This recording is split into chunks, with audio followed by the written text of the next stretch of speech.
Hello, good to be with you again, talking about learning. And today we're going to be talking about time on task. Learning experts will tell you that regardless of what you're learning, it's going to require that you put time on task. I want to make sure that whatever time you devote to learning, it's going to be best used. There are two major types of learning. One is knowledge acquisition, which is a learning curve that goes like this. It's a geometric progression. The more you learn, the more you've got, the more you grow. The other is called skills acquisition, and this is characterized by long plateaus of practice and small blips up in competence. Practice, blip up, practice, blip up on the road to mastery. Now, regardless of what type of learning you may be required to do at this stage in your life, it's important to understand how the brain and body works in order to take what it is you learn and consolidate it and make it available.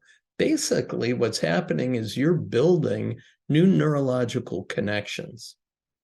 And whatever you direct your attention to, you're building essentially what we call neural highways. First time you walk through a path, a field of grass, you could look back and see that we've got some footprints that we've left. And tomorrow, if you look at that same field of grass, you may be able to make out where you had walked. But if you keep walking that day after day after day, those little marks become a clear path. And as you continue to walk that path, building that pathway, you move to a sidewalk, you move to a road, you move to a neural highway.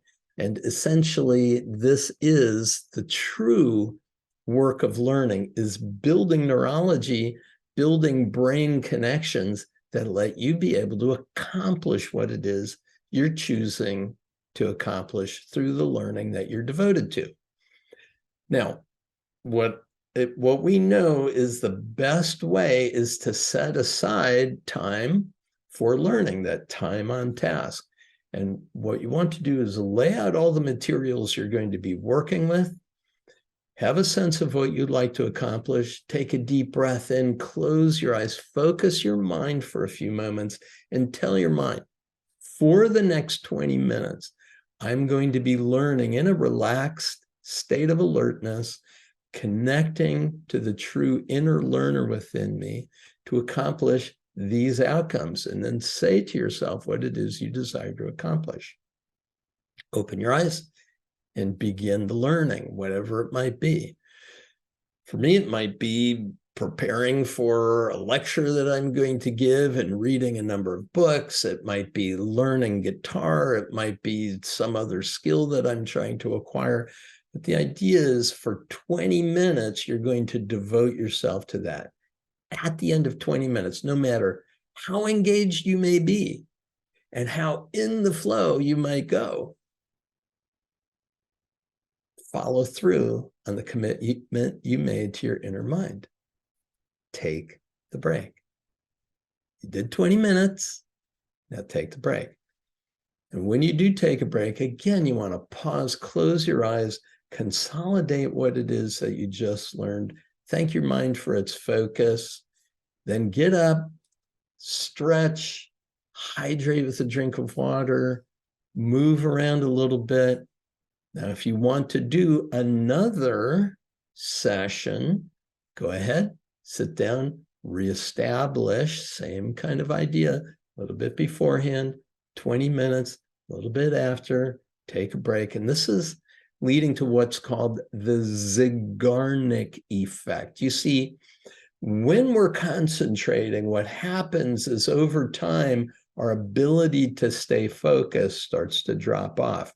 But if you will interrupt your learning with intermittent physical activity, taking what we call a break state, break your state, stand up, stretch, hydrate, move, then what you're doing is you're bringing a high level of focus back. So there may be a little dip, but it's back, a little dip and it's back. And I recommend that if you would like to have 3 30-minute sessions, 5 minutes at the beginning, 20 minutes of focus, 5 minutes at the end. That's a 30-minute chunk of time. And if you're going to string a second one and a third one together, then between 1.5 hour sessions of learning, take a 15-minute break. So the idea is that you're going to be maintaining a high level of motivation, clarity, intention, and mental focus to help build that neurology. Make sense? So go easy on yourself and follow this process. Out of 90 minutes set aside for time on task, 60 minutes are really effective. And the whole time that you've been working, you're really working with your inner mind as your partner to help build neurology in the direction of the goals that you have.